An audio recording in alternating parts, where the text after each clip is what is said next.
Welcome everyone again to our discussion, Healing the Heart of Democracy During a Divisive Election Year. I am Dr. Elisha Rominsky. I am a professor in the Department of Communication at Frostburg State University. I also coordinate our Leadership Studies minor and our Communication Leadership Lab, which helps to facilitate conversations like this. And I just wanted to take one moment with you to remember someone special, someone influential, someone who recently passed, someone that I'm trying to follow in the footsteps of, and that's Ruth Wallinger. She was the first coordinator of leadership studies, and I think that there are many opportunities for us to continue that legacy that she started with others here at Frostburg State. So I really, admired Ruth, and I really am grateful that, she started the program along with others at FSU. So thank you for taking a moment with me.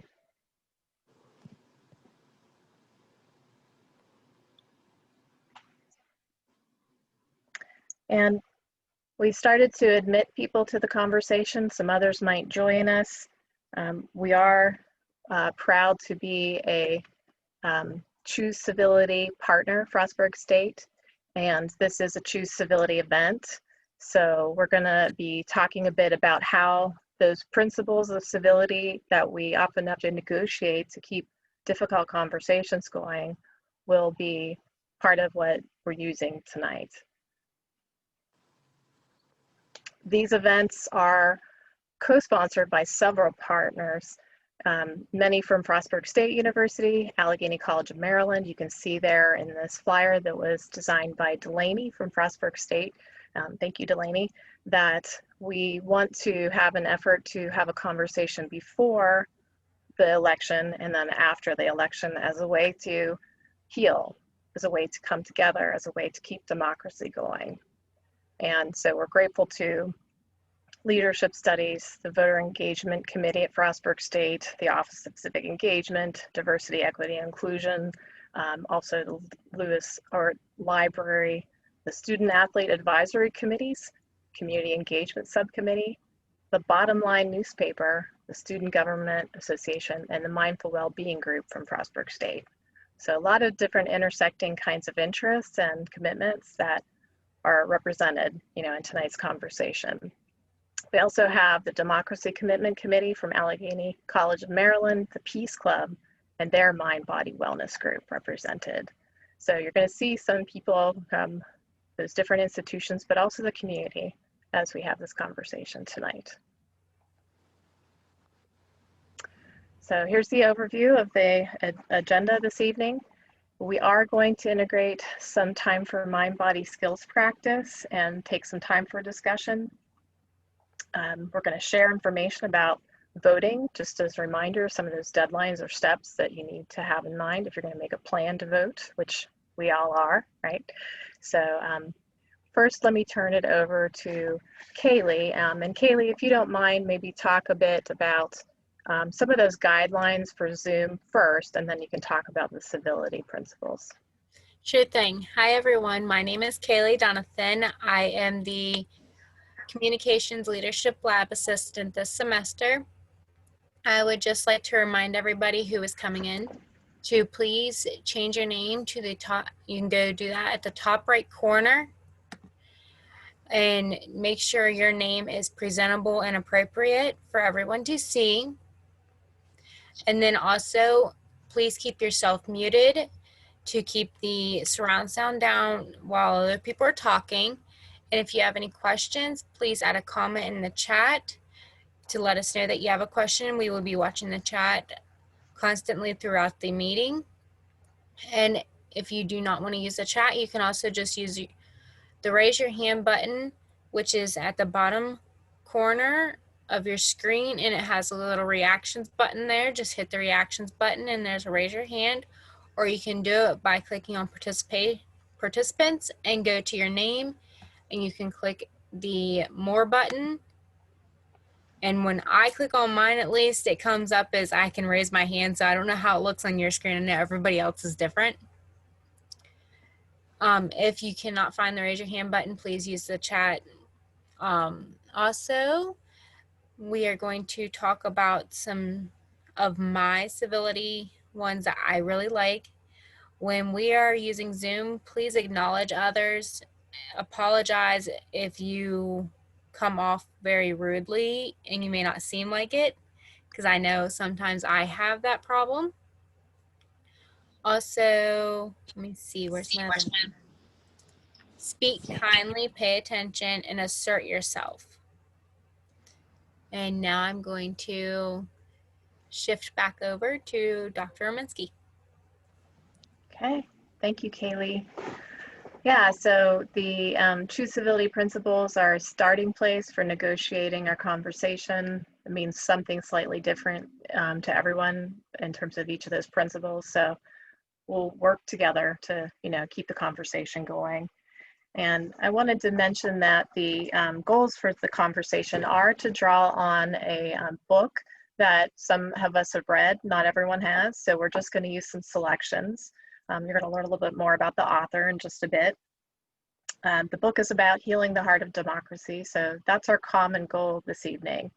On a day that is celebrated cross-culturally in different ways, right? Columbus Day or Indigenous Peoples Day, we're in a time of divisiveness, right? So we have to have these conversations, and we hope to include more and more perspectives as we do.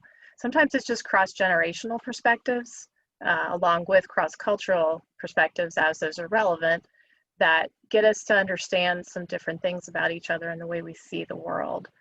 But the goal is really to think about how we can take care of ourselves in this divisive time. So we'll practice some self-care. Some mind-body skills will be offered that you can participate in if you'd like, and that you'll be able to use later if you'd like. We also want to make sure, again, we provide voter registration information too. So we've got a lot of different people here to help with this conversation. Now, I did want to note that this is being recorded. So by participating or consenting to being recorded, this will be transferred to a YouTube link later to be shared. And it's kind of a time to be doing that kind of thing, right? Is participating publicly in these discussions with courage. For those students that might be joining from my communication studies intro to public speaking class, they have an assignment that's to participate in a public discussion, and just remember to voice, right? Not just chat, but join this conversation with your voice. And it could be asking a question, it could be offering a perspective, but we hope you all, as participants, will join us. So next up, I'm going to turn it over to Dr. Tom Bowling, who is going to help us with an understanding of Palmer and the mind-body skills practice that we're going to start the session off with.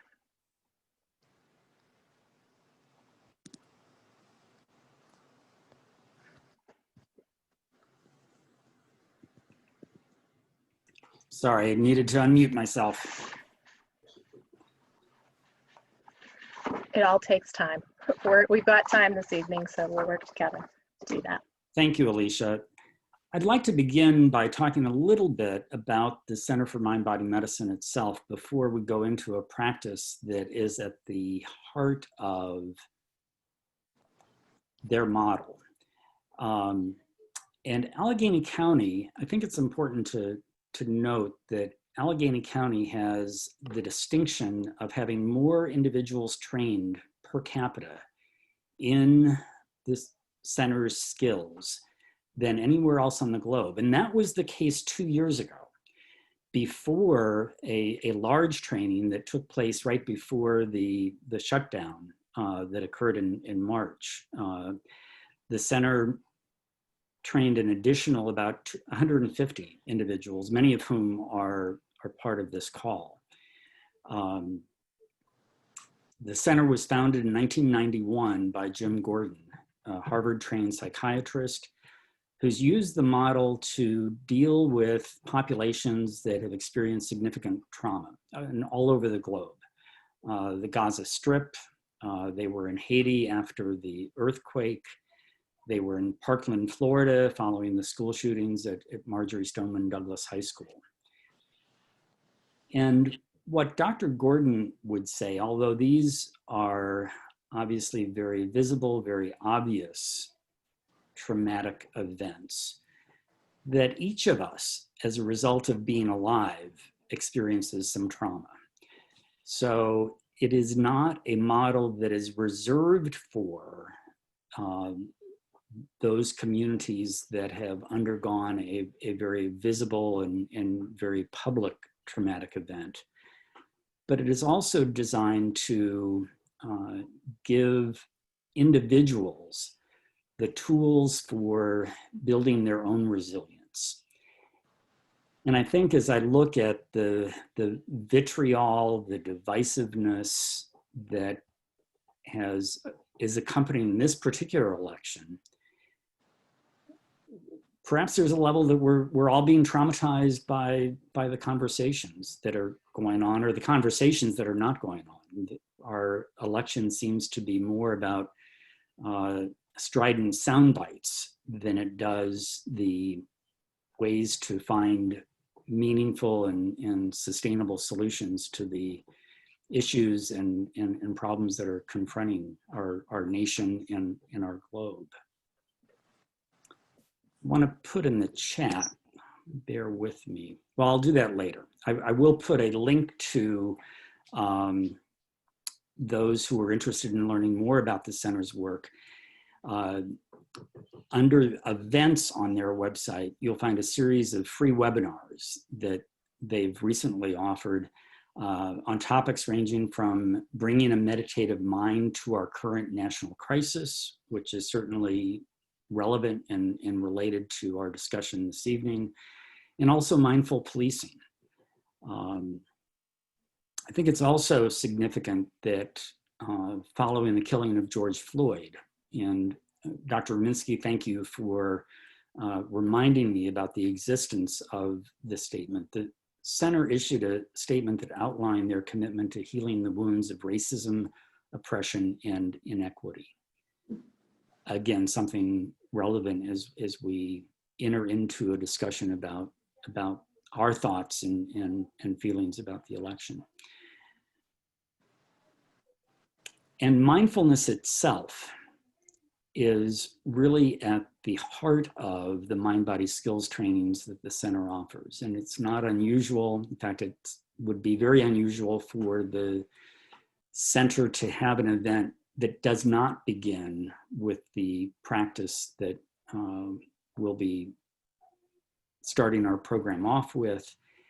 And before I do that, though, I just want to give a shout out to colleagues at Allegheny College of Maryland and the leadership that they've shown, not only in terms of writing the most recent grant, a very significant grant that the county, individuals throughout the county have benefited from, but I think it has, their work in this area has really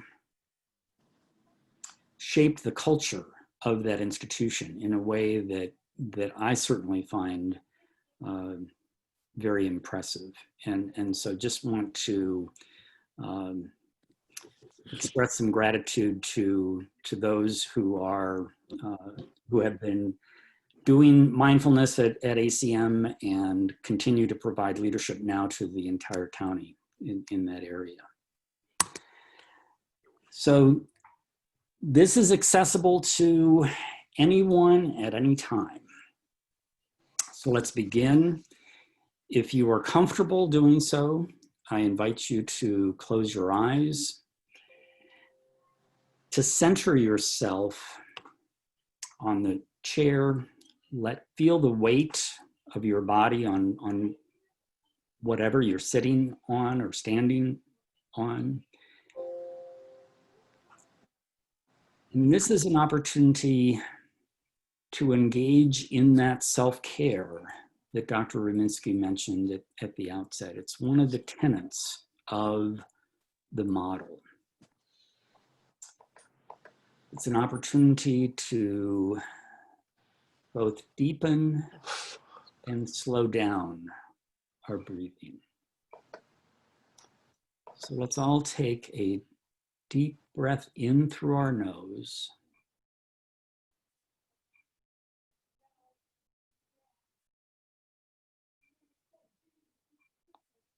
and out through our mouth.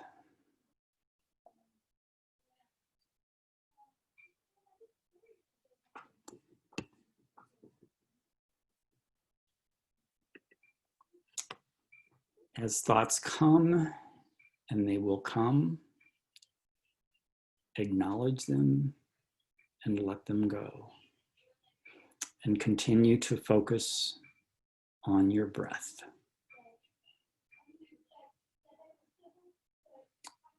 This is abdominal breathing. So as you sink your energy down to about 3 fingers below your navel, that's where your breathing can originate as you fill your belly with a deep breath in.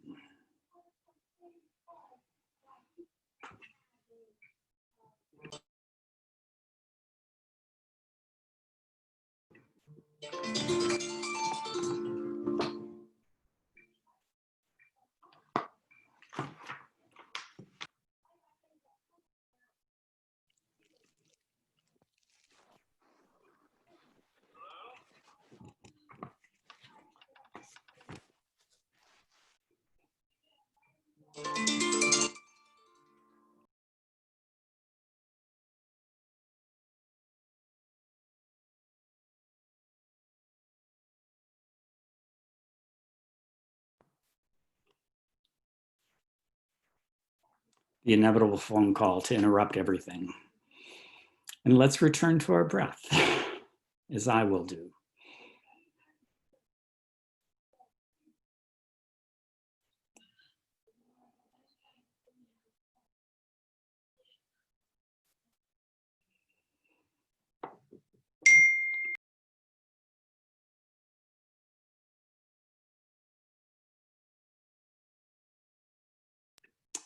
This kind of breathing quiets the flight or fight response. It makes us less reactive and invites us to be responsive to outside stimuli or a text or tweet or email that we find triggering.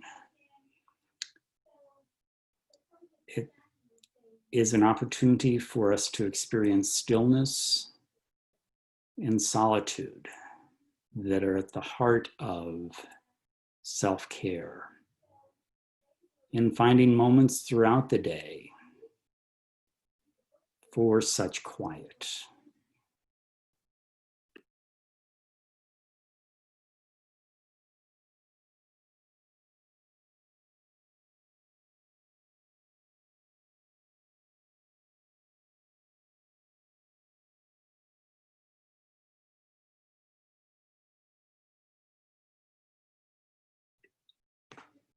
This breathing nourishes each cell in our body and is much healthier than chest breathing.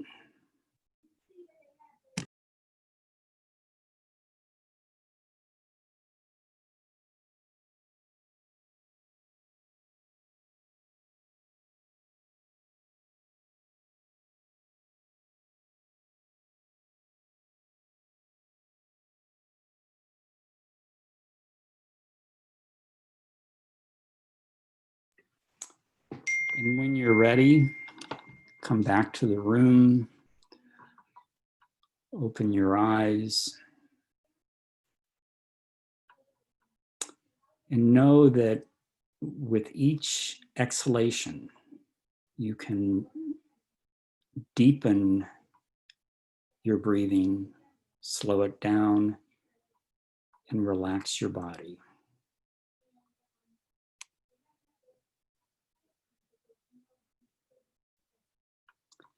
Would also like to talk a little bit about Parker Palmer and his work, since we're using one of his works, Healing the Heart of Democracy, as the center for our discussion.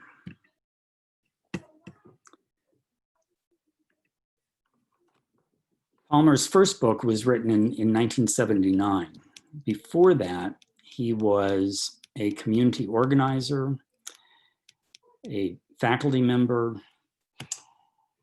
He's an educator, a speaker, a writer. He spent 11 years in a Quaker community in Pendle Hill in Pennsylvania. And I think if there is one word that I would use to describe him, it's wise.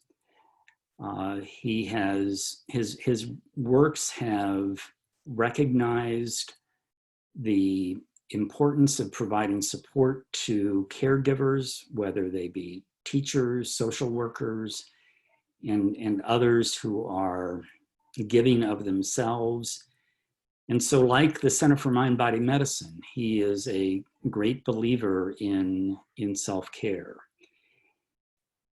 He is also, I think, the subtitle to the book, Healing the Heart of Democracy, is worth sharing. It's the courage to create a politics worthy of the human spirit. I had an opportunity a number of years ago 2 years ago for the 2018 election to write a column for a professional magazine in Student Affairs. And I started that column with the following quote from Palmer. Like language, the arts, religion, and education, democracy does not propose to bring life's tensions to an end. Instead, it offers us a process for using them creatively, providing political structures that promise to turn the energy of tension toward constructive ends. This is the work of cultivating civil discourse, a way of talking to each other across our political divides that is less about watching our tongues than valuing our differences. And as we start with our questions, I think this following quote is the one that I want to end on. The human heart is the first home of democracy. It is where we embrace our questions. Can we be equitable? Can we be generous? Can we listen with our whole beings, not just our minds, and offer our attention rather than our opinions? And do we have enough resolve in our hearts to act courageously, relentlessly, without giving up, ever, trusting our fellow citizens to join us in our determined pursuit of living democracy?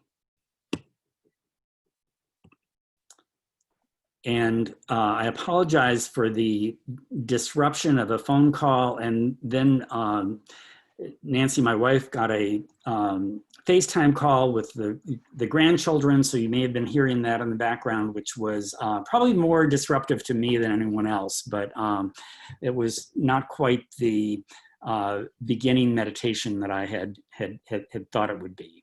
So time to turn it back to Alicia, to Dr. Rubinsky. Thank you. Oh, thank you, Dr. Bowling. And you know what? This just goes to show the lives we live, the lives we lead is we're busy. We are in a time when we're very connected regularly, right? Even addictively, people will say, right? I know there's a popular Netflix documentary right now that is about that issue that I see a lot of people online talking about. So we have virtual events during a pandemic, and we have, tabs in the background running, right? Or the family around us that are part of our lives. So I think that it's appropriate and timely to think about the challenges that are part of the mind-body skills.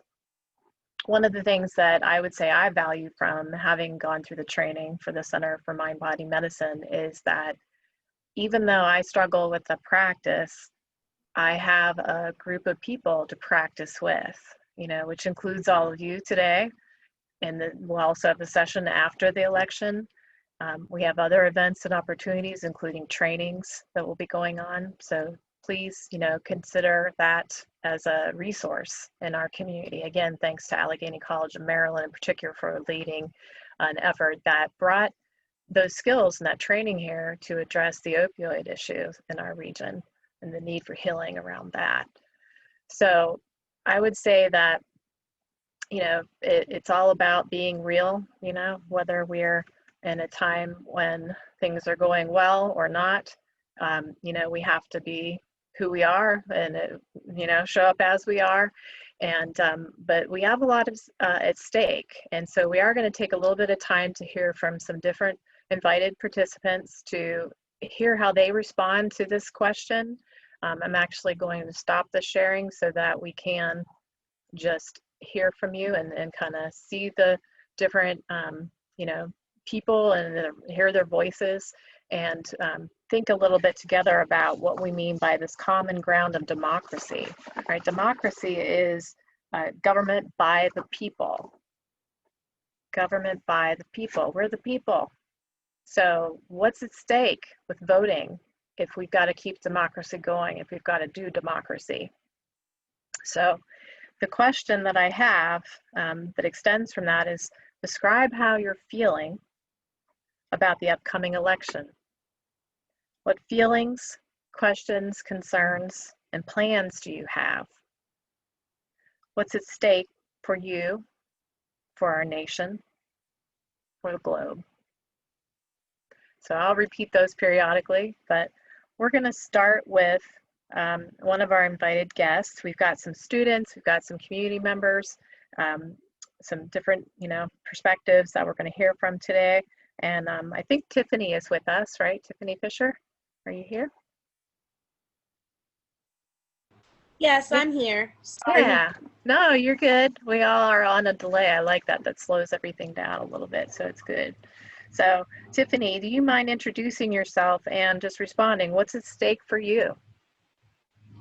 Well, my name is Tiffany Fisher, affectionately called Tiffy. I wear several hats in the community, one being the vice president of the NAACP. I'm also a member of that group from ACM for the Center of Mind, Body, and Medicine.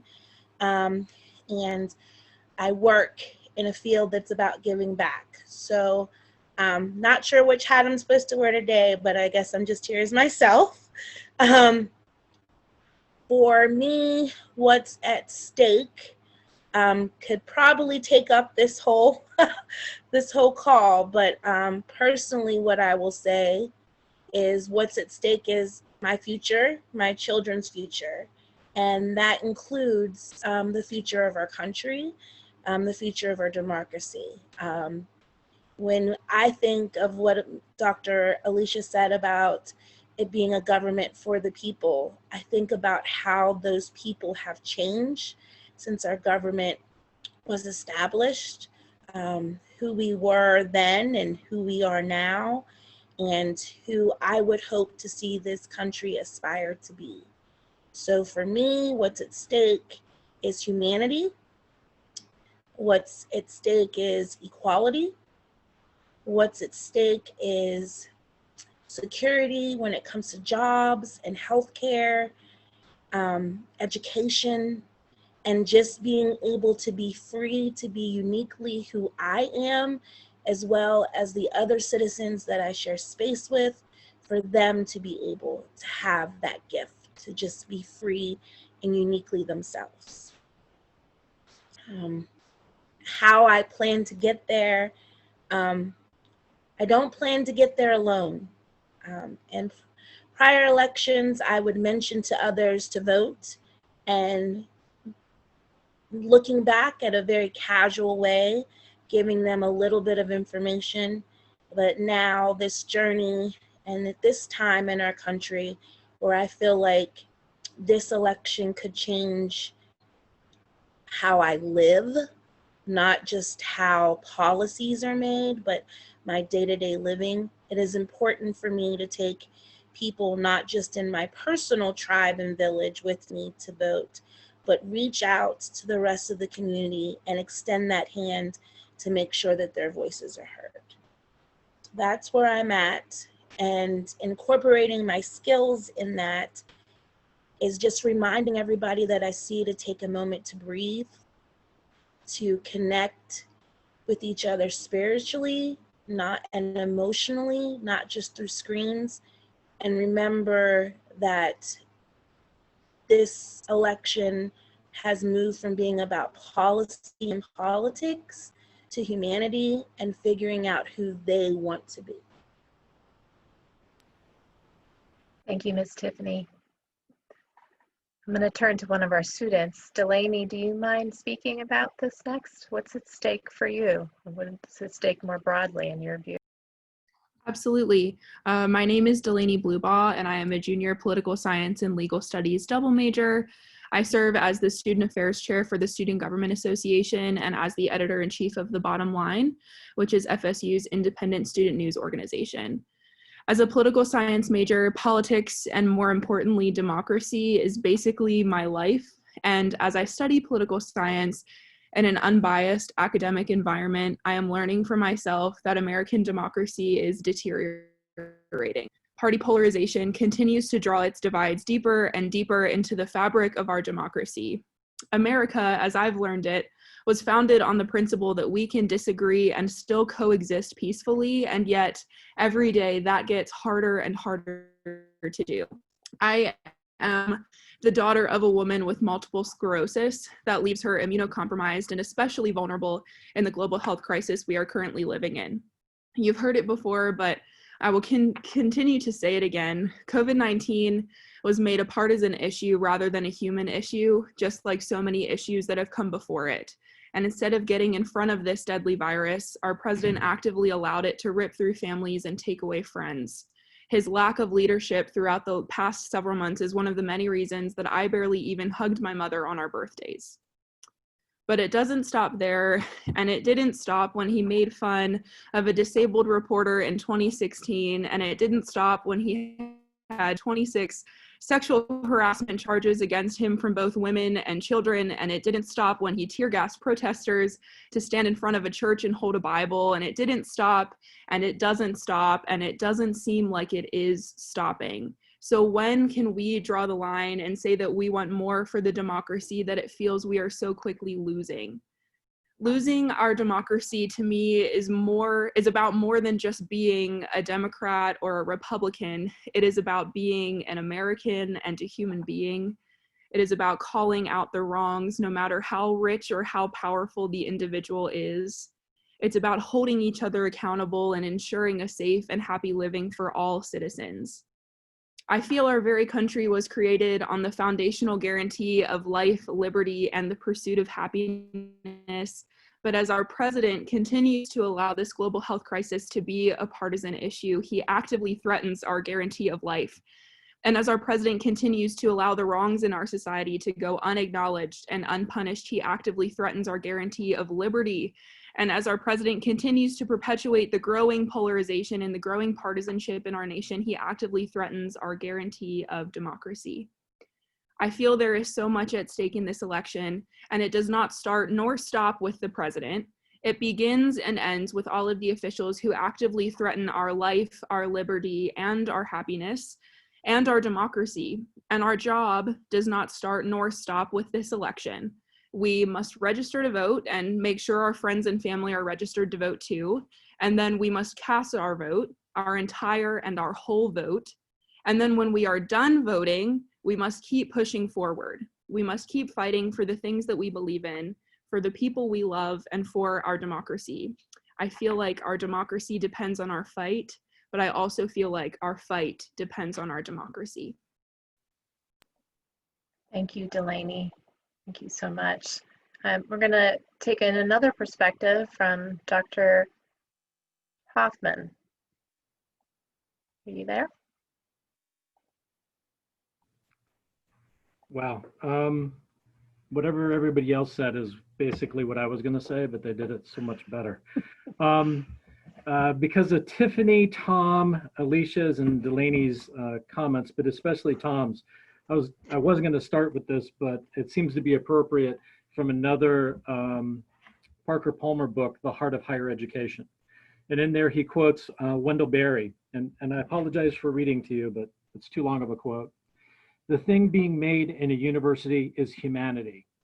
What universities are mandated to make or to help make is human beings in the fullest sense of those words, not just trained workers or knowledgeable citizens, but responsible heirs and members of human culture.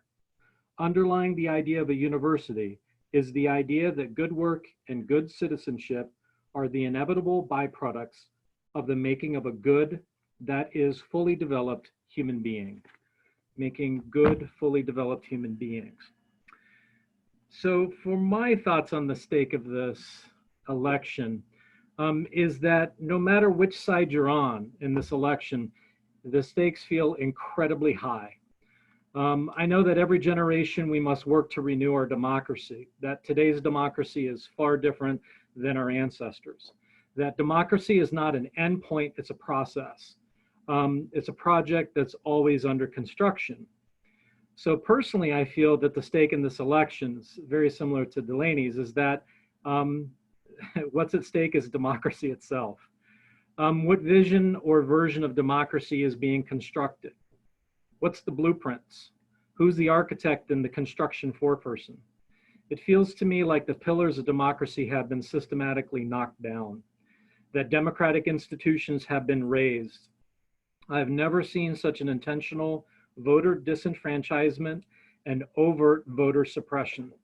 I've heard it was much like this in the 60s. I'm not quite that old, but it seems very similar to that. I also know that a fully functioning democracy requires an informed and engaged citizenry. Previous elections demonstrated our civic disengagement. The idea that our vote didn't matter. The idea that we had no civic agency, that we could not make a difference in our communities, we could not make a difference in the direction of the country. It is what it is what they would say. This disengagement could be seen in the percentage of voting in the age population. In the 2016 election, 56% of the voting age cast a vote. 56%. That means 44% of those able to vote did not. So if we look at the democracies of the world, we were 26th out of 35. 26 out of 35. Our voting percentage was just below Slovakia and Estonia, and just above Slovenia, Poland, and Chile. So whether we give up our vote willingly or efforts are made to take it away, at the end of the day, voting is the coin of the realm. It's our foundation of what we need to construct our democracy upon. Yours, mine, ours, our democracy. So please register to vote and then vote your conscience. Engage in the political process, engage in your community. And then my hope is we build a democracy together that's worthy of us. Thank you so much, Dr. Hoffman. Kurt, do you mind telling us what you do at Allegheny College of Maryland, just so people know? Probably should have started with that, huh? That's okay. I'm Kurt Hoffman, and I'm the Senior Vice President of Instructional and Student Affairs. So basically the Chief Academic Officer at the community college. And co-conspirator with Dr. Rumininski and Dr. Bowling and a variety of other people on this call. Thank you so much. Okay. So we have a couple more voices, and then we're going to get into the discussion part where we ask some questions of everyone. So just let's hear a couple more voices. Sidoni, I think you're on here too, right? Yes, I am. Hi. Okay. Hi. Hi. Thanks for being here. Can you tell us a little bit about what you're thinking is at stake here? Well, okay. Yeah, I feel so weird because I feel like everybody else like had like these well thought out things to say. But mainly for me, like specifically like as a Black woman, I feel like there's a lot at stake as far as like as I believe Tiffany was saying, you know, I don't have kids right now, but I'd like to have kids one day. And it's like, you know, decisions that I'm making right now are making way for things that will happen in the future. I have a little brother who's like 4. So thinking about like, you know, what would I want the world to look like for him and the decisions that I'm making. And, you know, like my younger sister is not old enough to vote. This is my first time being able to vote in a presidential election. And it's just a really interesting position to be in, I guess, because before it was just a whole lot of, like asking people, did you vote? And even like currently, I recently became a voting engagement ambassador with the Office of Civic Engagement. So it was like opposed to just asking a few of my friends and stuff, are you voting? Are you registered? It became more, hey, to other people, and expanding that and making sure. So that's what's important to me, is making sure that people my age vote. Because a lot of the time, the youth, we just throw our vote away. And for whatever reason, there's this idea that our vote is irrelevant and it doesn't matter. And I think that this could be something that could really shift that and, you know, help others to understand that our vote does matter. Because if we were to really all come together and vote, then we would see a change. And, you know, although I am not the biggest fan of our current president, I'm also not the biggest fan of, you know, well, that's not true. I'm not going to say I'm not the biggest fan of of Biden and Kamala Harris.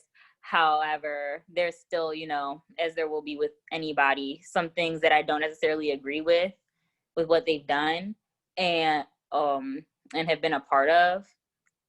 And so that's also like, okay, now I don't want this here.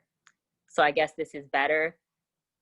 So it's just a whole lot of making sure you have the right information and understanding and just knowing what you want as a person, and kind of like getting past a few like minor things and like personal thoughts for the greater good, I suppose, which sounds very weird to say, like, because it doesn't sound like something that I would usually say.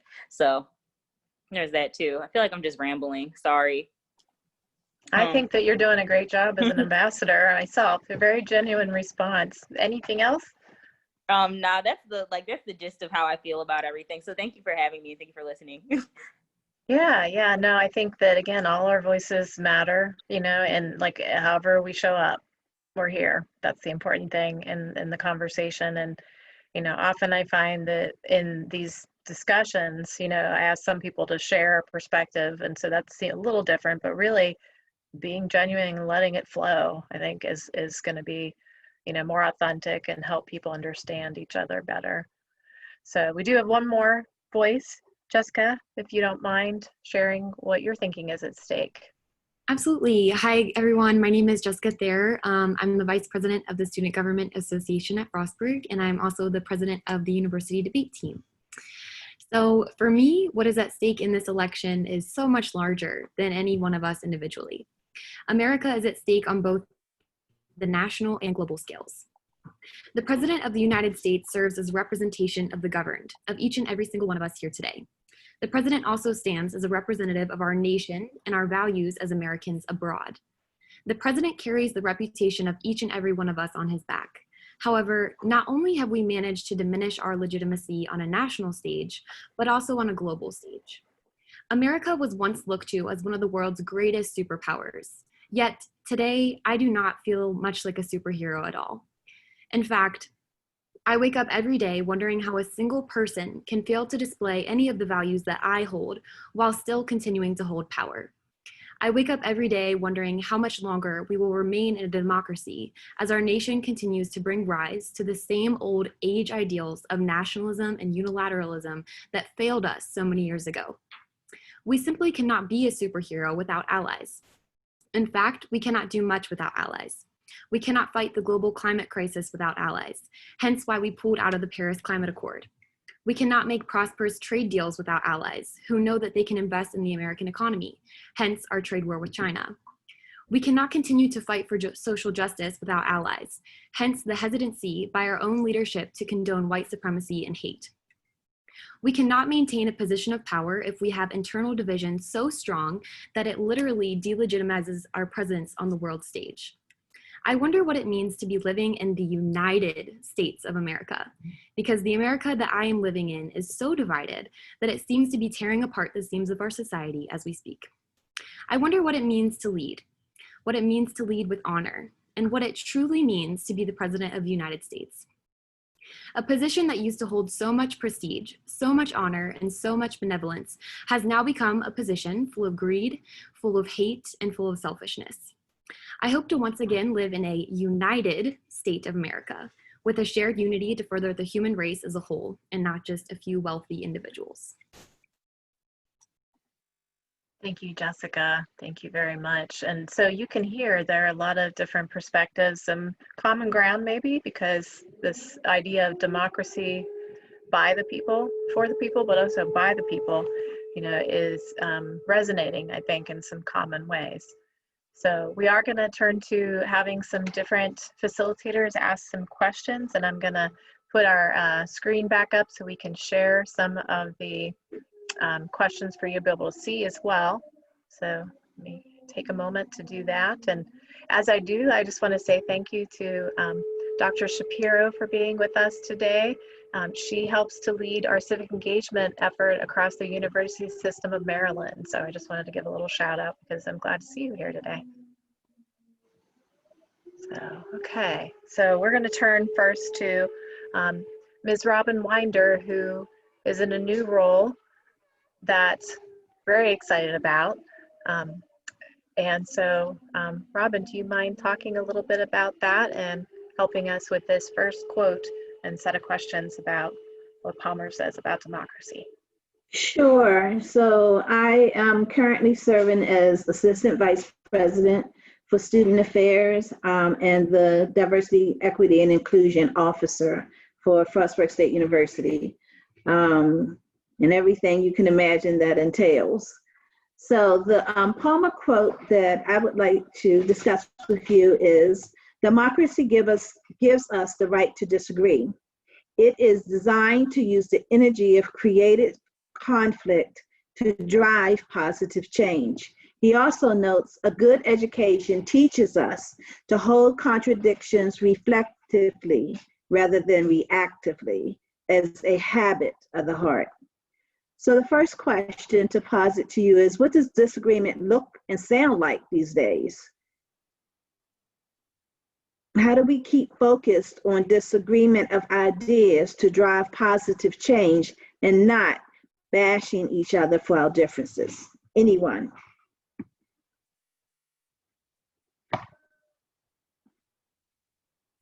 Can I speak? Yes, you may.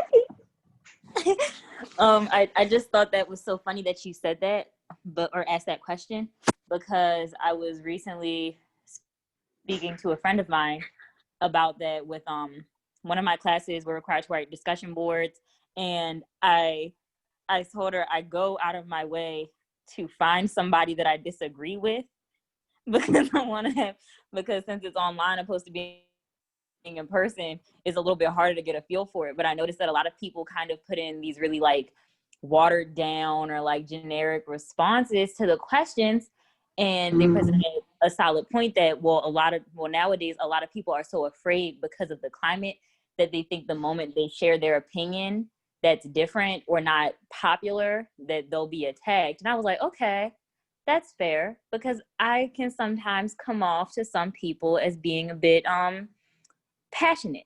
And so it kind of led to this place of, okay, I think confrontation is good in a sense of if you're willing to learn. So I think there needs to be more willingness to learn.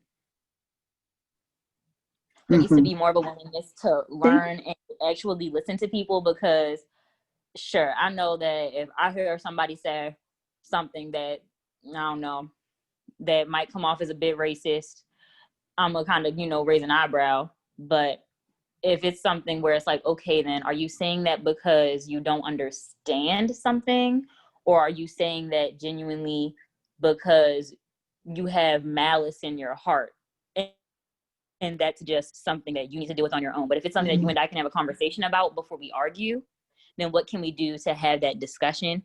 So that way, even if don't leave here totally agreeing with what the other person has to say, we can still say, you know what? I understand. I don't totally hate you right now, you know? Yeah, I just think there needs to be more like space for people to have comfortable conversations and kind of, I guess, being better able to read the room and read others, and just, as hard as it may be at times, just bite your tongue and listen to hear and not to respond. Because when you're listening to react to somebody and you're always going to be in that argumentative state, and you're never going to be willing to be vulnerable and really break those walls down so that way you can have growth, because you're always in attack mode. So once you can get past that, and once we can get past that as a society, I think we'll be able to make a lot of progress. Thank you, Sidoni. I appreciate that. Anyone else have thoughts on the questions? What does a disagreement look like today? What does it look and sound like? Hi, Miss Robin. Can I speak? It's Tiffy. Yes, Tiffy, love to hear from you. So I feel like a disagreement looks different now because we live in an age where everyone has their camera out on their phone, and that disagreement can soon go viral and change the course of how the world sees you. And for that reason, I feel like a lot of people are changing the way that they do things. I also feel like a disagreement now looks different because of the trauma that is going on in the country, a trauma that we all share. And I don't think that there's ever been a time in history where we can all say that we were going through a traumatic event at one time. And doesn't mean that we're all going through it on the same side, but we are. Between COVID and the issues with POCs and transgenders and how they are being treated by the police officers, the continual political nightmare, whether who you're voting for or not, that is going on, and all of the anger and frustration that has built up with that. We're stuck in our homes. So unfortunately, technology, as beautiful as it is, we all watch television, we all watch screens, it's continuous what we're putting into our spirit and our mind.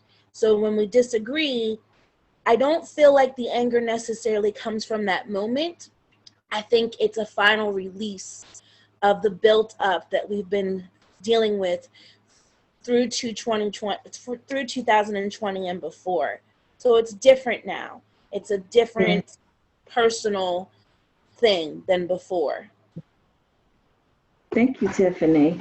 Excellent thoughts. Anyone else?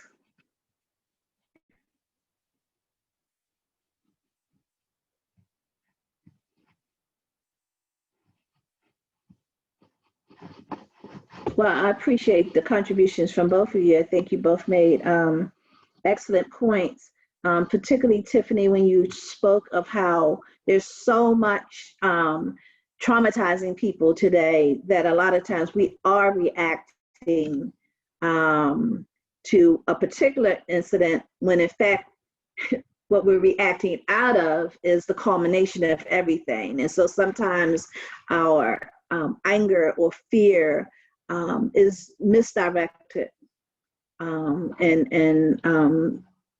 kind of can close your ears down where you don't hear the other person.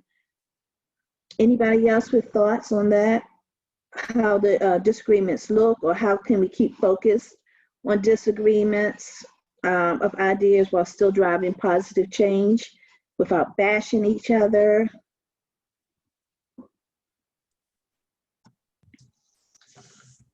Hi, Miss Robin. Okay. So one of the things that I think has kind of fueled some of the way that disagreements are happening now is that it seems we're often arguing about two different realities. So the concept of facts have seemed to have gone out the window a little bit, which allows people to feel much more confident that they are correct on their side, because they are correct based off of the reality and the facts that they're choosing to utilize, right? So this concept of all the different things that have been kind of persuaded into being true, because that's how a group decides to view them, has really caused, I think, a lot of people to be yelling at each other about different aspects of something, and it's almost impossible to agree when you're looking at different worlds, right? Because of these, alternative facts that started coming up, 4 or 5 years ago, or 3 years ago or so, that we now live with and are promoted on social media and through the news. And when you hear them enough, they become your world, right? They become your reality. So with different people seeing those different realities and accepting those realities, when we go to talk to each other, we're not lining up and able to kind of have those conversations. Thank you. Thank you. I want to point out that Jessica put in the chat that one thing she notices is that today hard lines are drawn with closed minds. So people are finding it difficult to remain open.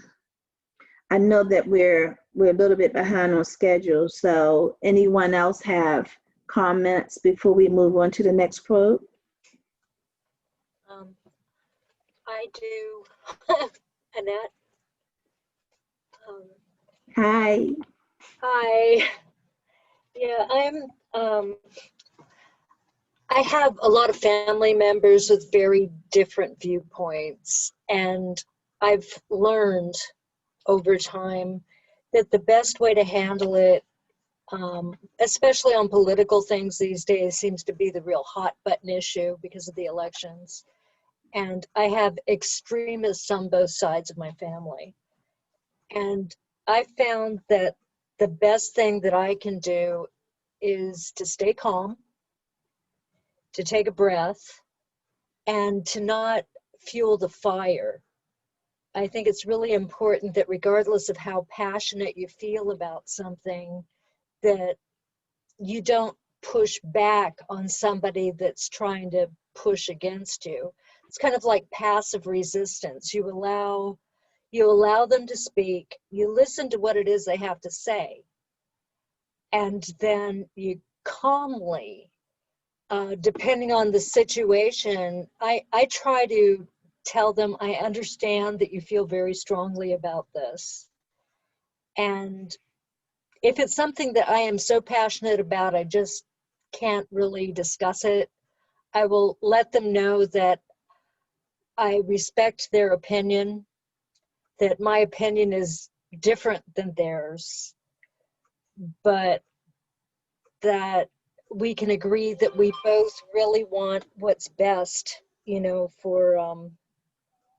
for the world, and that in our own viewpoints.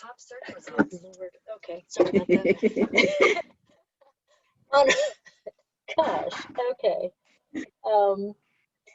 Yeah, basically just you stay focused by keeping in mind that they do feel just as passionately about their viewpoint as you do about yours. And if you're able to, you can ask them why it is they feel so passionate about it, and actually listen to it and ask questions. Right. And most of the time, to diffuse something, you don't argue with a person. That's useless. That's like trying to tell somebody to calm down when they're anything but. That's the worst thing you can do.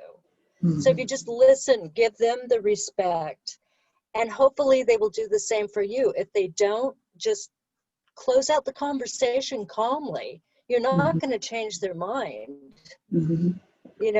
Just remember that some people are just not going to listen, and be glad that you're not one of them. Passive resistance, that's one of my best suggestions. Thank you, Anna. So we need to transition to the next question, I just wanted to end by sharing that I am also the director of the National Coalition Building Institute, organization fighting all forms of oppression. And one of the principles that our work is built on is that very, very often when we are on extreme ends of a topic, we actually deep down inside really want the same basic thing. It's usually our way of reaching that goal that's very different. And if we can find the common ground with people, that might help with some movement forward. So thank you all for your contributions, and we'll go to the next question. Hi, everyone. My name is Jessica Hamby. I work at Frostburg State University Athletic Department in the Student Development and Success Office, and I'm excited to be here. I'm going to read the quote just in case there are people who are not viewing the presentation slide, and then we'll move into questions. So the quote is, "You and I can disagree profoundly on what constitutes a political failure or success, but we can agree on this: democracy is always at risk.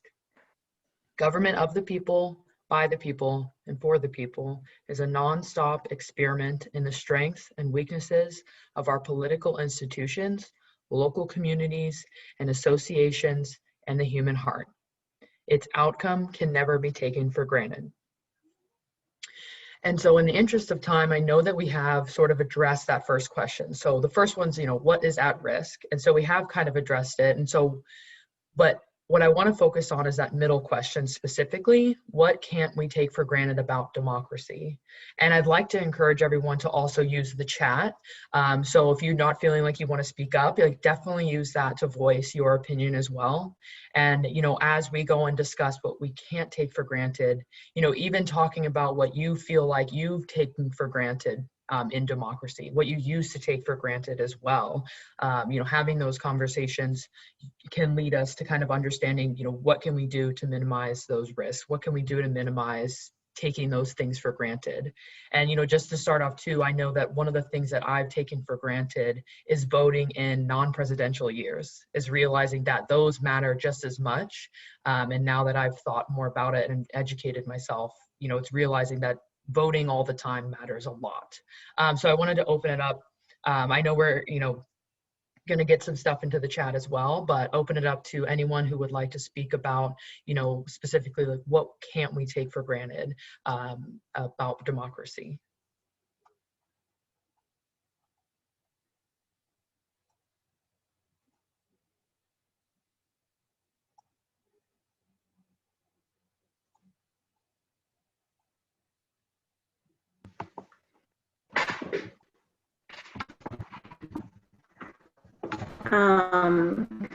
Jessica, I would say one thing we can't take for granted is that we'll always have.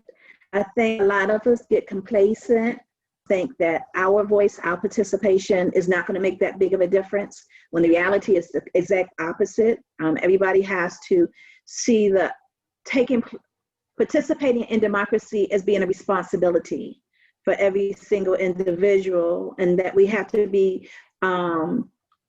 active and intentional about it. Voting is like the perfect first step, but it's not the only step. And so just assuming somebody else is going to take care of it and make everything okay is a perfect recipe for finding us all in a state of disaster, I think. Thank you, Robin. And I do agree with that. It's that idea that there are ripple effects to your actions, especially, how you vote or how you get involved as well. So I think that's a great point.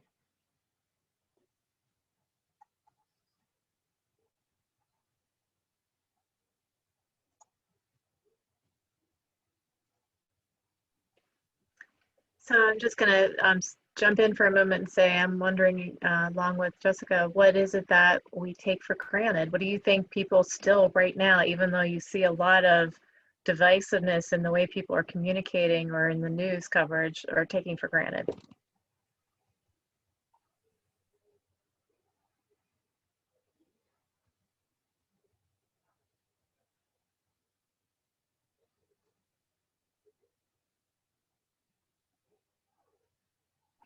see a response from Annette. It looks like we cannot take for granted that because someone looks a certain way on the outside, stereotypes, that their viewpoints are specific to their appearance. Be careful what you assume and how you speak to others in regard to those assumptions. Thank you, Annette. So yeah, I mean, even how we are perceiving people, interpreting people or messages.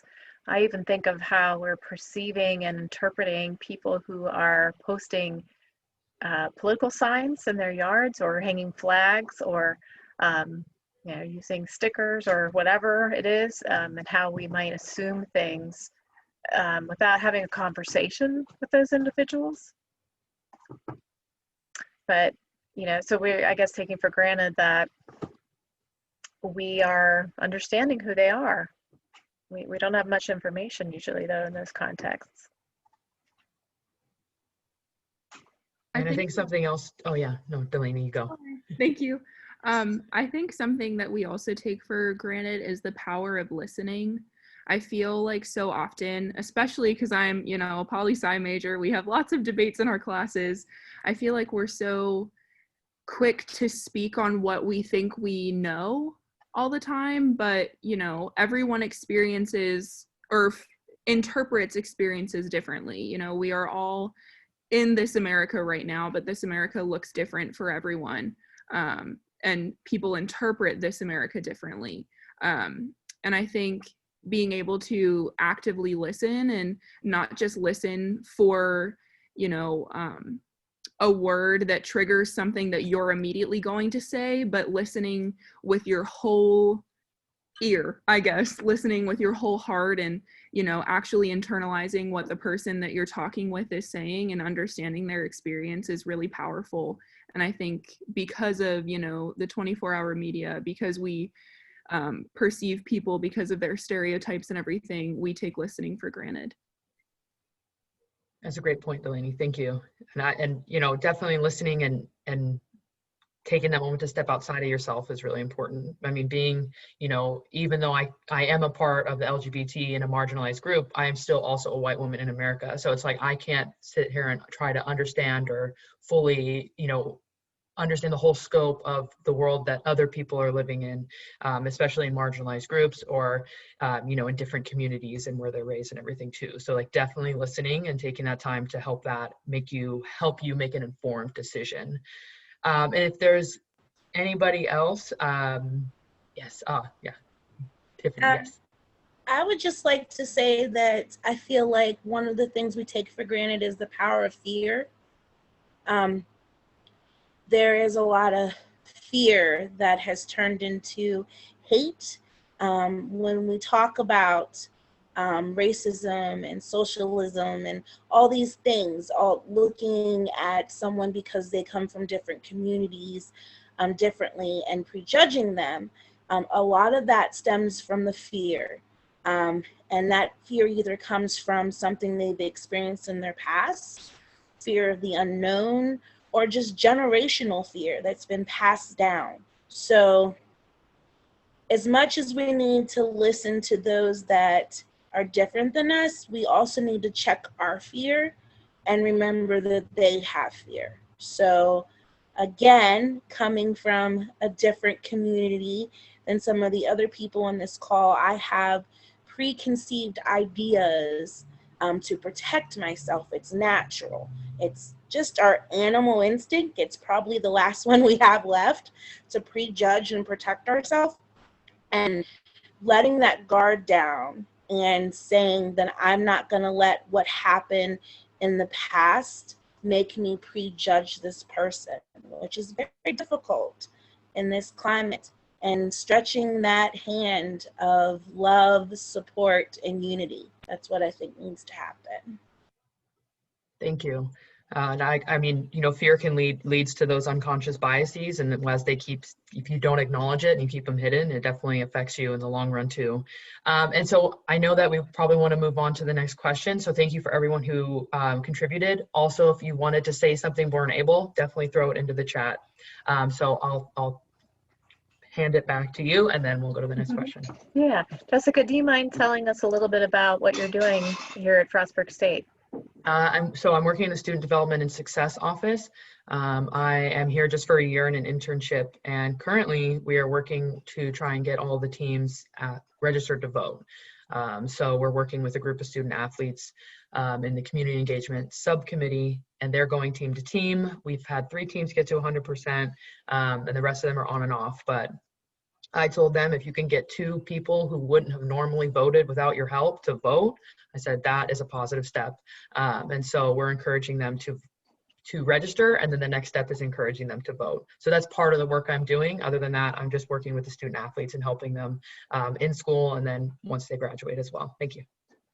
That's great. Yeah, I thought that was an amazing organizing process that you all are undergoing, and, you know, engaging, you know, everyone involved in the teams is, I think really effective. You're already organized as teams, right? So, and then this whole group of students interested in civic engagement. So thank you for doing that, and I'm glad to cooperate with you. So let's go on to the next question. I did want to mention that Kurt said we take for granted the branches of government, and I think that's an important one to point out too, because we are at a time when I think people have seen some of those branches' duties fade or become kind of like unclear, perhaps, you know, and so it's trying to remember what the way it's supposed to work, or the way we could best make it work, and what our role as citizens in a democracy are to ensure that. So let's turn it to Renee next.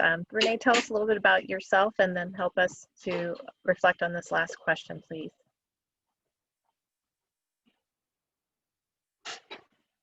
Are you still on mute? There we go.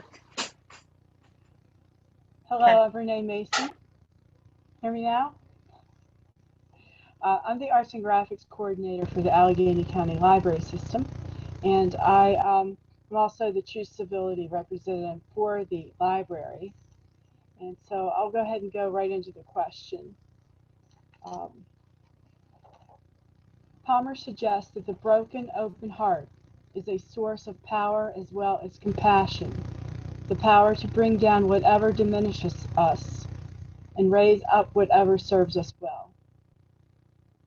So how do we take the anxiety, uncertainty, and pain of disagreement and inequality arising right now in relation to the election, and both individually and collectively transform it into something that serves us and our democracy well?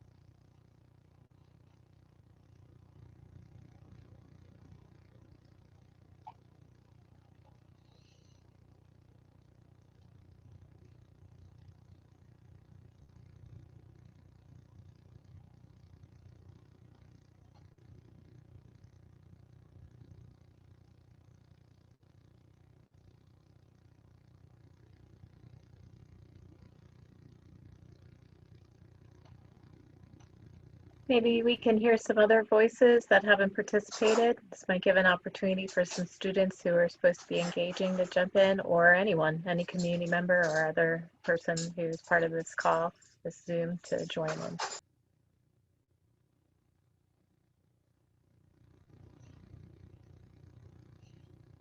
I can go. I think in this time of being extremely uncertain with the election and everything that's been going on in the country, is taking the things that we are most passionate about and learning as much as we can about them, or to educate those around us. Because right now I think we're all extremely uneasy, since we don't know what's going to happen, and we're not sure the outcome that we're going to have at the end of the election. But if we're able to target those like feelings of unease into becoming more educated on the topics that we're passionate about, and then spreading that to others around us, then I think it could kind of equalize the field a little more. Because I mean, like, we know we all have that knowledge and we've all talked about it. And so I think it could lead to engaging in more productive discourse rather than the more common discourse currently. But I think that that is something that could serve the democracy well.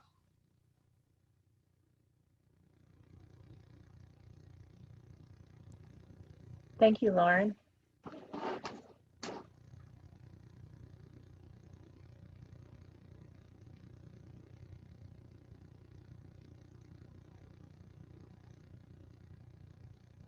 Okay, I see where Jessica has in the chat, I think it is important to remember to take care of ourselves in order to be there for those that rely on us.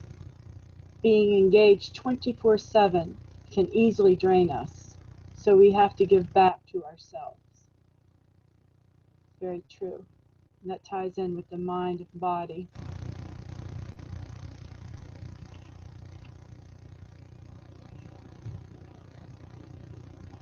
And Elizabeth says doing things like this event, being as informed as possible and encouraging others, like family and friends, to do the same.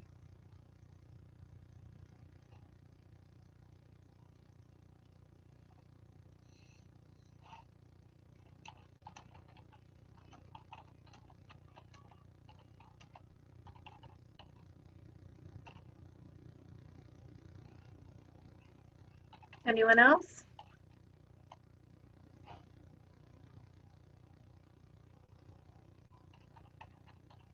Okay, so maybe what we'll do is we'll turn next to talking about some voting information, and then if you have other thoughts that come up, please, feel free to express them.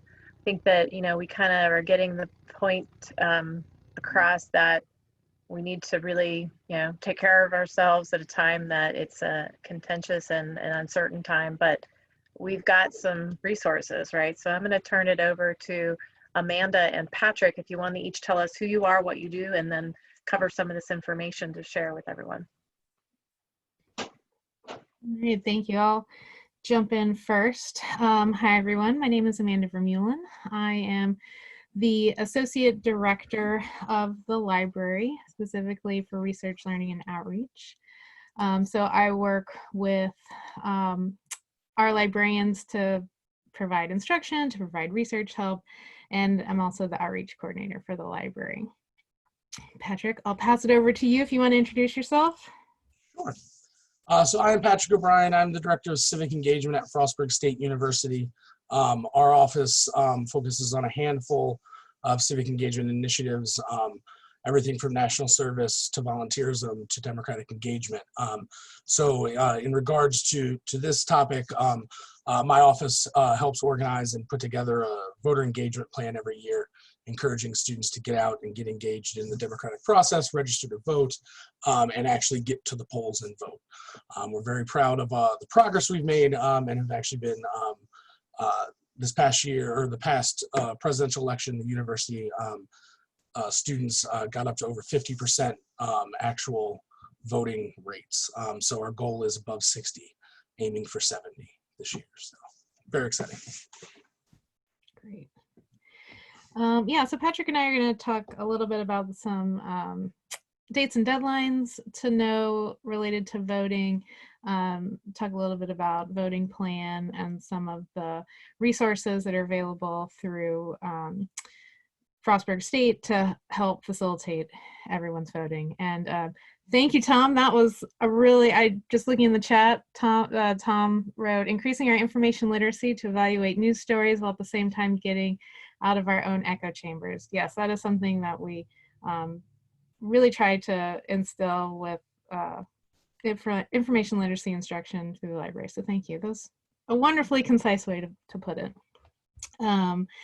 So if you look on the screen, the slide that's up now has some dates and deadlines to know related to voting. Tomorrow is the deadline to register to vote. After tomorrow, you can still register at the polling place on the day of election and vote provisionally. The deadline to request a mail-in ballot if you are planning to vote by mail is October 20th.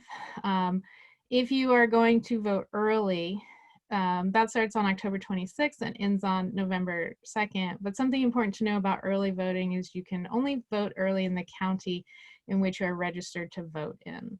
So if you are traveling to your home where you're registered to vote at all during that time, you can vote early. But otherwise, you'll want to plan on voting using a different method. You'll want to have your vote by mail postmarked or dropped in a ballot box by November 3rd. And then election day is Tuesday, November 3rd. So a really important part of voting is creating a voting plan. And this is something, I'll be honest, I really didn't hear a lot about until this year, about creating a plan for voting. And I think a lot of that has to do with the pandemic. We are, I think, more aware of the issues that can come up with voting, the ways that our votes can be derailed if we don't sort of plan ahead on how we're going to vote. It's not as easy as just showing up to the polling place and casting your vote and walking out anymore. So a voting plan is basically figuring out how and when you will vote. And it's really important to prepare ahead of time so that you can hopefully avoid any obstacles to voting and help mitigate any that you do face. Especially now due to the pandemic, there are fewer people volunteering to work at polling places and as election judges. There are just fewer polling places in general, either because of staffing or because the anticipated increase in voting by mail or absentee voting. So, there might be longer lines than you're used to if you have voted before. So some questions to think about when you're creating your voting plan are, do you have a mail-in ballot, or are you going to go to the polls? If you are using a mail-in ballot, are you going to drop it off at a polling site ballot box, or are you going to send it through the mail? Can you vote early? Is that an option? Can you vote early where you live? Can you travel to the home county where you're registered to vote early?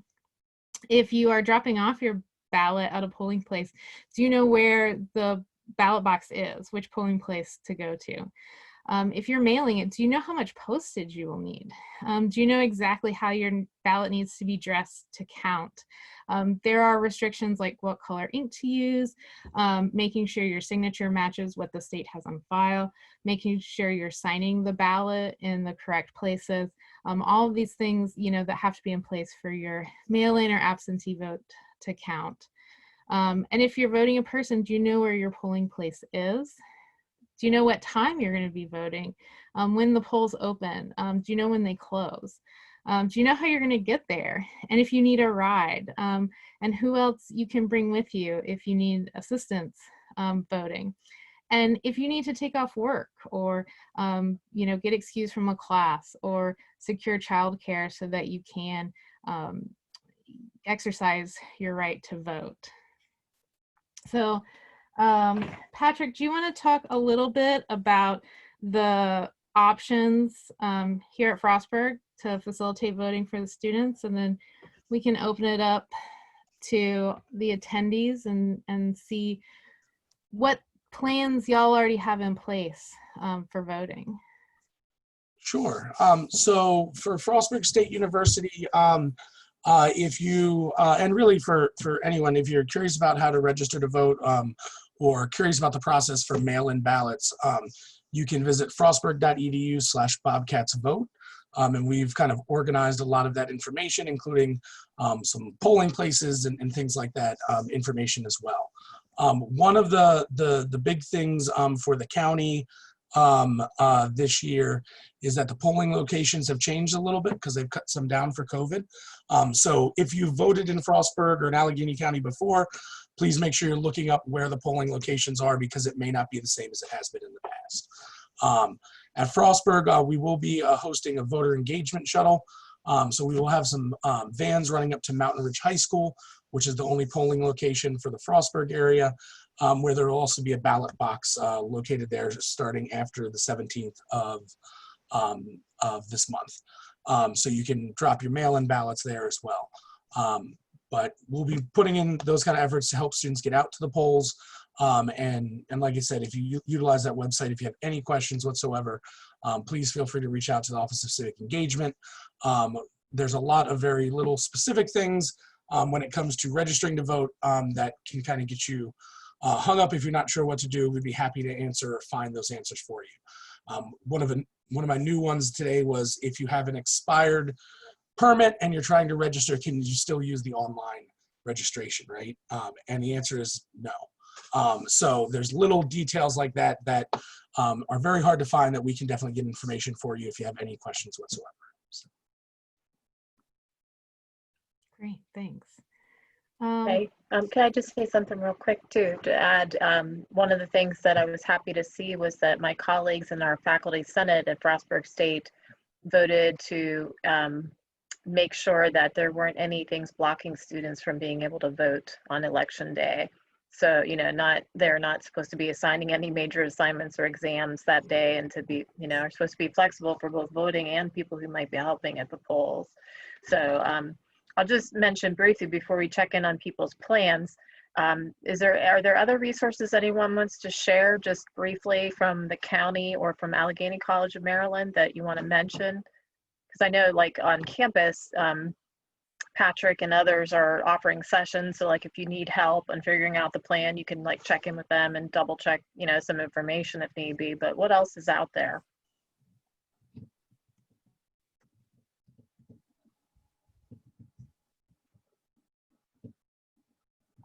Anyone know?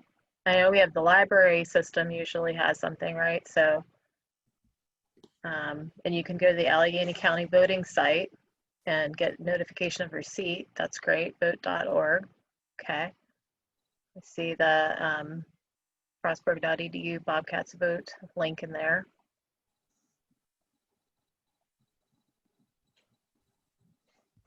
Anything else? Diane, can you say anything about ACM and what they're doing with this? Oh, everybody hear me? Yes? Okay. Yeah. At ACM, we realize that everybody is restricted somewhat by COVID and working from different places. So what we did was we sent out a mailing to all of our students so that they would have the dates that you just put up on the screen. It's so important. And we have students speaking out. We've been texting to all of our students about voting deadlines and how to vote. Well, we've been participating in the presidential debate watch, which I think Frostburg is doing also, which you can do through Discord, which has been very exciting. This dialogue tonight, it's talking about, you know, why is it important? What is at stake? Why do we want to be involved with this? So I think this is vital information. There's also, you know, as a student, if you're a student on here and you're very passionate about voting, what you could do is text your friends and see if they have a plan. Text at least 3 friends, maybe 10 friends, 30 friends, everybody in your contact list, and see if they have a plan. Do they need help? Do they need information? You can reach out to them and encourage them to get involved with their democracy. Thank you so much. So just to kind of keep us on track, we're at the end of our time we had planned, but we've got a little bit of flexibility to finish out, I hope, for those of you that can continue to stay on. Maybe we can just ask briefly if anyone wants to share anything about their plans, or, you know, what's something that they're thinking about to try to get more people engaged this year. Anyone want to share any thoughts on that or any plans?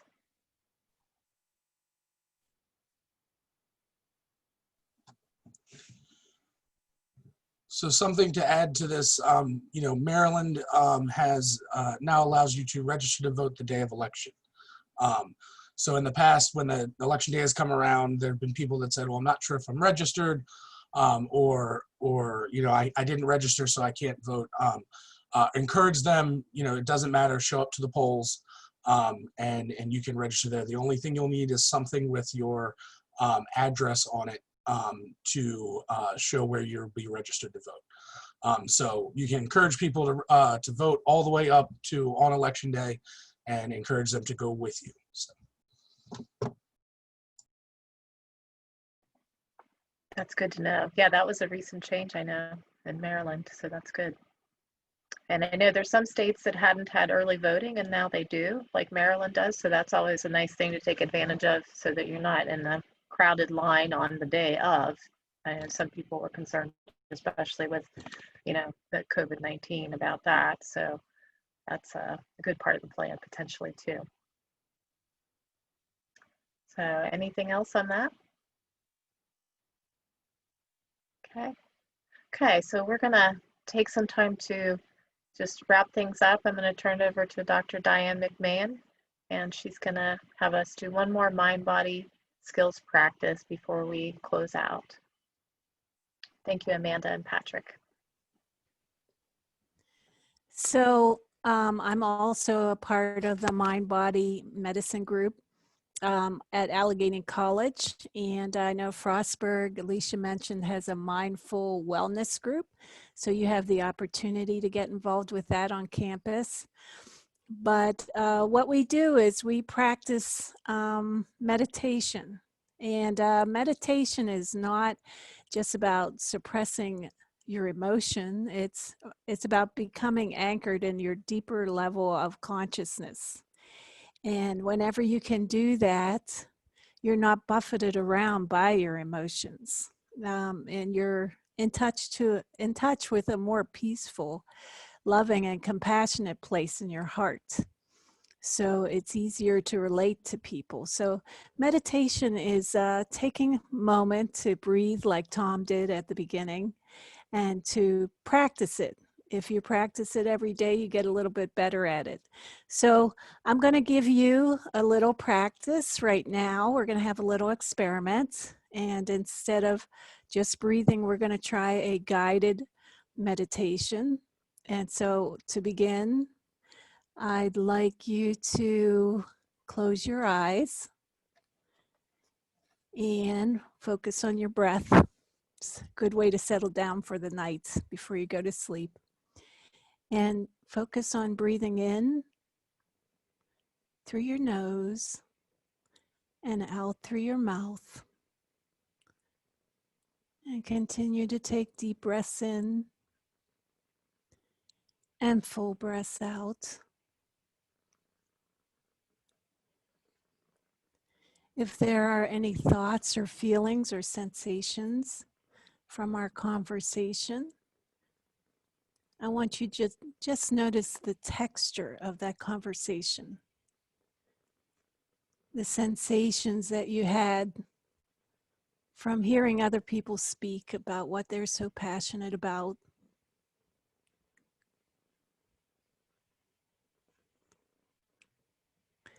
And then think about your own self, your own heart.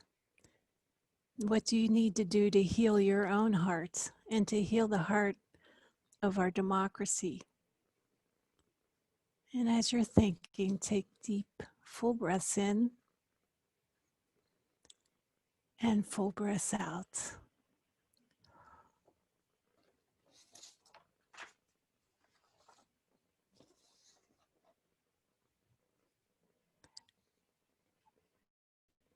And should you feel any frustration or impatience, or even if you're hurt from what's happening, whatever it may be, don't interfere with that experience. That just honor and become aware of the feelings that you're having.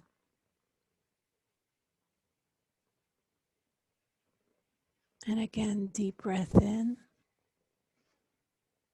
full breath out.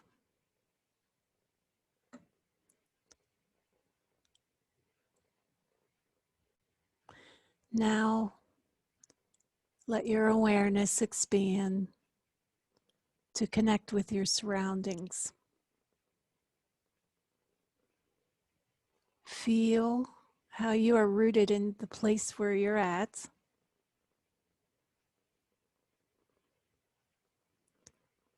And feel the strength and the stability that comes from connecting to the earth.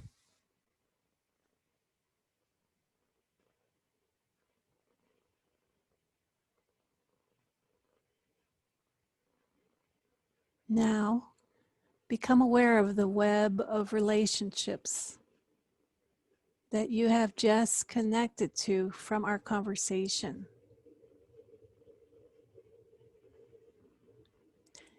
Extend your awareness to the relationships that exist in your own life and the strength that comes from those connections.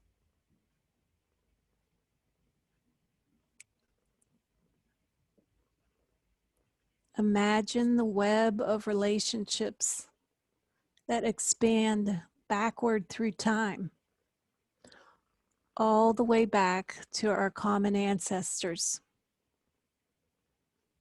that connect all of us together and to humanity.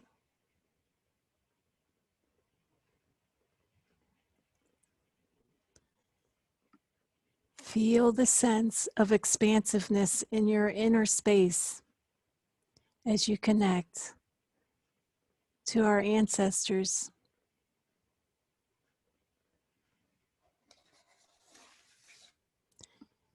And in that space, entertain the idea that there are no boundaries to your awareness.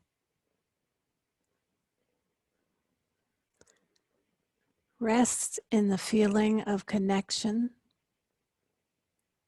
and boundlessness that surrounds you.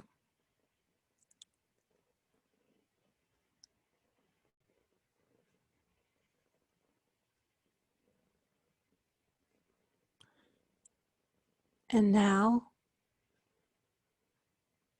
recognize that we are all connected here on Zoom, in our dorm room, in our homes, our communities, and in the entire world. We are all connected.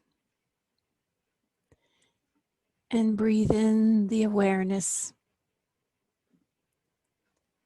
And as you breathe in, breathe out peace.